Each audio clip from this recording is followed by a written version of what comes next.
السلام علیکم۔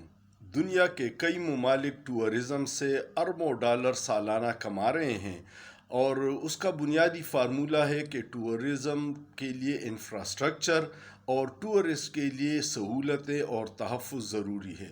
پاکستان میں بھی کئی مقامات ایسے ہیں جن کو اگر ڈیولپ صحیح طریقے سے کیا جائے تو ہم اربوں ڈالر سالانہ کما کے آئی ایم ایف سے جان چھڑا سکتے ہیں، لیکن اس کے لیے ضروری شرط یہ ہے کہ ٹورسٹ کو سہولتیں اور تحفظ دیا جائے۔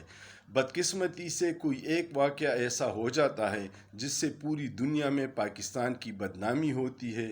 ایک جرمن سائیکلسٹ جو 2 ہفتے شمالی علاقہ جات میں گزار کے 2 دن پہلے لاہور پہنچا تھا، اور لاہور میں اس کو ڈاکوؤں نے لوٹ لیا، اس سے قیمتی موبائل، کیمرہ اور نقدی بھی چھین لی، اور اس کی جو روتے ہوئے ویڈیو وائرل ہوئی ہے، یہ اگر باہر کی دنیا میں جائے گی تو کوئی پاگل ہوگا جو پاکستان ٹور کرنے آئے گا۔ خدا را ایسے واقعات کو روکنے کی کوشش کیجیے، ٹورسٹ کو اہمیت دیجیے۔ یہی ایک ایسا سیکٹر ہے جو بغیر کوئی زیادہ محنت کیے ہمیں اربوں ڈالر سالانہ زر مبادلہ دے سکتا ہے، لیکن ہماری نااہل حکمرانوں کی پرائیورٹیز کچھ اور ہے۔